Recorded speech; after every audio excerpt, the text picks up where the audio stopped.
The graveyard floated in silence. Thousands of broken ships drifted through the dark, their hulls torn open like the ribs of ancient beasts. This was the Ashfield Belt, a forgotten battlefield where 3 alien empires had destroyed each other centuries ago. No one came here anymore, no one except scavengers. Captain Marcus Hale stood on the bridge of his salvage ship, the Drift Runner, staring at the wreckage outside. His reflection looked back at him from the cracked viewport, weathered face, gray stubble, eyes that had seen too many wars. He'd fought in humanity's colonial conflicts. Lost friends, lost hope. Now he picked through the bones of other people's wars, searching for anything worth selling. "Marcus, you need to see this." Tara Kwan's voice crackled through his helmet comm. She was deep inside a Vaxorian destroyer, 20 kilometers away, cutting through sealed compartments with her plasma torch. Tara was brilliant, an engineer who could make broken things sing. If she sounded excited, it was worth listening. "What did you find?" Marcus asked. "Something human." Marcus felt his chest tighten. "Human tech out here? Impossible." Humanity had only reached this sector 50 years ago. This battlefield was 300 years old. "I'm coming to you," he said. Inside the alien wreck, Marcus floated through twisted corridors, his boots maglocked to the floor. His helmet light cut through the darkness. Tara waited ahead, standing before a sealed vault door covered in rust and alien symbols. But beneath the corrosion, Marcus saw it. Faded letters in English, Colonial Engineering Corps, Archway Protocol. "Early colonists," Tara whispered. "Before the jump gates, before we knew where Earth even was anymore." Marcus touched the door. His gloved fingers traced the words. Humanity's first desperate push into the stars. Ships that took generations to travel between systems. Most were lost, forgotten. "Can you open it?" Tara grinned behind her visor. "Already did." The vault opened with a hiss of ancient atmosphere. Inside, suspended in a stasis field, was a spherical object the size of a human head.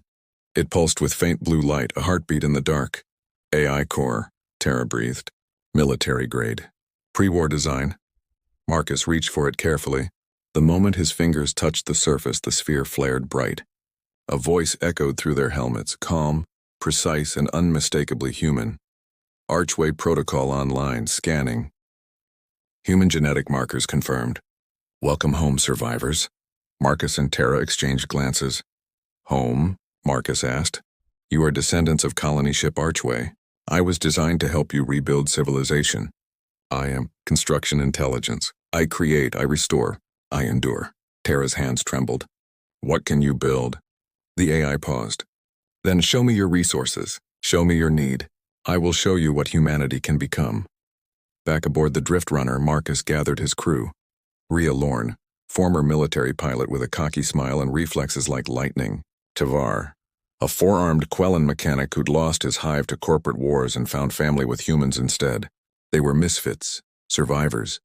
And now they had something impossible in their hands. The AI projected a hologram across the cargo bay. It showed the Ashfield Belt, every piece of wreckage mapped in glowing detail. "Sufficient materials detected," Archway said. "Proposal: construct a warship. Human engineering, alien materials. Optimal survival probability 78%, Rhea laughed. "You want us to build a warship from garbage?" "Not garbage, legacy. Every empire leaves behind their greatest achievements. I will teach you to take their strength and make it ours." Marcus felt something stir inside him, something he thought he'd lost in the war. "Purpose." "What's the catch?" he asked. "Time, others will come. This sector is claimed by corporate guilds and mercenary syndicates. They will not allow humans to build power here." Tavar clicked his mandibles thoughtfully. "Then we work fast. And quiet." Tara was already pulling up schematics. "If we use Vaxorian hull plating, Drexian plasma conduits, and human weapons architecture..." Her eyes went wide. This could actually work. Marcus looked at his crew. They were exhausted, broke, running on fumes. But in their eyes he saw the same fire he felt. "All in favor?" Every hand went up. They called her the Iron Requiem. For months they worked in secret.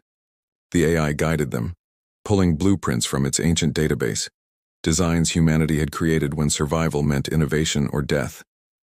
Tara welded alien armor to human frameworks. Rhea rewired starfighter engines into a propulsion system that defied physics. Tavar integrated weapon systems from 6 different species into one coherent network. Marcus watched it grow. A skeleton of scrap became a spine became a body, and slowly, impossibly, the body came alive. The ship was massive, angular and brutal, covered in mismatched plating that told the story of 100 dead civilizations. But it worked. Every system hummed. Every weapon locked on target. The Iron Requiem was a patchwork legend, born from ruins. "She is ready," Archway said one day. Marcus stood in the new bridge, his hand resting on the captain's chair. Outside, the graveyard no longer looked like death. It looked like possibility. "She's beautiful," Tara whispered. But Rhea was watching the long-range scanners. Her smile faded. "Marcus, we've got company. Dozens of contacts. Corporate hunter-killers. Mercenary frigates." They'd been found. Marcus sat down in the captain's chair. He felt the ship respond like it knew him. "All hands to stations," he said quietly. "Let's show them what humans can build." The Iron Requiem powered up. Her engines roared, and the galaxy would never forget.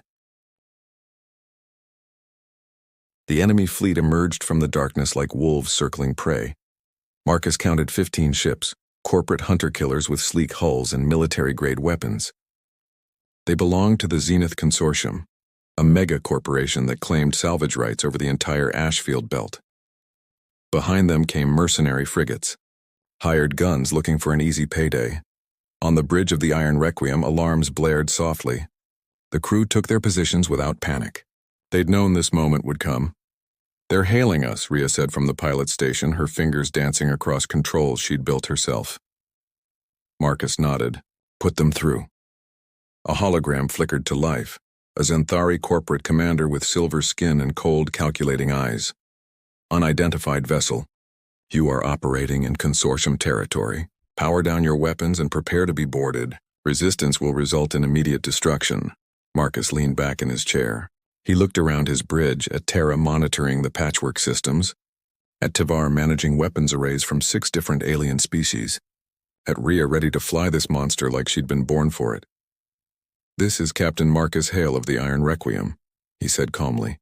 "We built this ship from the ruins you abandoned. We're not powering down, and we're not leaving." The Xanthari's expression didn't change. "Then you've chosen death." The transmission cut. Enemy vessels entering combat range. Archway's voice echoed through the ship. "Recommend evasive pattern Delta 7. Probability of survival 34%. "I don't like those odds," Rhea muttered. Marcus smiled grimly. "Then let's change them." The first hunter-killer fired. Plasma bolts screamed across the void, bright and deadly. Rhea jerked the controls hard, and the Iron Requiem moved. For something built from scrap, she was impossibly agile. "The shots missed by meters. Return fire," Marcus ordered. Tavar's forearms worked in perfect coordination. Vaxorian rail cannons, Drexian plasma batteries, and human missile pods fired as one. The synchronized barrage tore through the lead hunter-killer shields and ripped its engines apart. The ship tumbled away, dead in space. The mercenary fleet scattered, surprised. "They weren't expecting us to hit that hard," Tara said, monitoring damage reports. "Hull integrity holding. Shields at 80%. But Marcus knew they were still outnumbered. One lucky shot wouldn't win this fight. "Archway," he said. "Give me options. Analyzing enemy formations. Detecting weakness in Consortium command protocols. Recommendation, disable flagship. Fleet will fragment without leadership." Marcus looked at the tactical display. The flagship was a massive dreadnought, 3 times their size, covered in weapons. "That's suicide," Rhea said. "Maybe," Marcus replied. "But it's the only way we survive." He turned to his crew. "We're going straight at them." The Iron Requiem roared forward. Rhea pushed the engines to maximum, weaving through weapons fire with skill that bordered on supernatural. Explosions bloomed around them. Shields flared with each impact. Tara rerouted power from life support to defensive systems, buying them precious seconds. Tavar targeted the Dreadnought's weapon batteries, taking them offline one by one. "Their shields are military grade," he clicked. "We can't punch through." "Affirmative," Archway said. "However, I detect a design flaw. Ventral shield generator exposed during cooldown cycles. Window 3.7 seconds. 3 seconds?" Tara gasped. "That's insane." Marcus looked at Rhea. "Can you do it?" She grinned, wild and alive. "Watch me." The Iron Requiem dove beneath the dreadnought. skimming so close to its hull that Rhea could see individual rivets. Weapons fire chased them, tearing through empty space where they'd been milliseconds before. "Now," Archway announced. Tavar fired everything. Missiles streaked into the exposed generator. Rail slugs followed. Plasma bolts carved through armor. The shield generator exploded in a cascade of fire, and suddenly the dreadnought's belly was naked. "Tara, the breach cannon," Marcus shouted. Tara hesitated. The breach cannon was experimental, a human weapon Archway had designed using recovered colonial technology. "It had never been tested. Do it," Marcus ordered. She slammed her hand down. The iron requiem shuddered. A lance of concentrated energy erupted from their bow, pure, devastating force.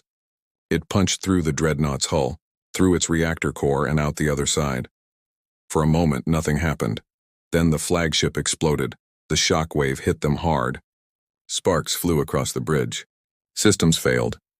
The lights flickered, but they were alive, and the enemy fleet was in chaos. Without their flagship, the mercenaries broke formation. Some fled immediately. Others tried to fight but lacked coordination. The corporate hunter-killers hesitated, receiving no orders. "They're retreating," Rhea laughed. Tavar raised his forearms in victory. "We did it!" "We actually did it," Marcus exhaled slowly. Around him, his crew celebrated, exhausted, wounded, but alive. The Iron Requiem had survived her first battle. More than that, she'd won. "Incoming transmission," Archway announced. "Multiple sources. Salvager guilds, independent colonies, pirate havens. They all watched the battle." Marcus frowned. "Put it through." A dozen voices spoke at once, human, alien, synthetic, all asking the same question. "Who are you?" Marcus looked at his ship. At the patchwork hull. At the crew who'd built a legend from ruins. "We're survivors," he said. "We're builders. We're human," another voice cut through, gruff, respectful. A salvager captain Marcus recognized. "The consortium will come back, stronger. But you've proven something today. Humans don't need permission to exist. We don't need the latest tech or the biggest fleet. We just need each other, and the will to fight." More voices joined in. Offers of alliance, requests for blueprints, hope. Weeks later, the Ashfield Belt was no longer a graveyard. Dozens of salvage crews arrived, guided by Archway's protocols. They built more ships, not as powerful as the Iron Requiem, but strong enough. They formed a coalition, a fleet, a community. Marcus stood in the observation deck, watching construction drones swarm through the ruins, turning death into life. Tara joined him. "Archway says we've inspired 17 new human colonies to start their own rebuilding projects." "Good," Marcus said quietly.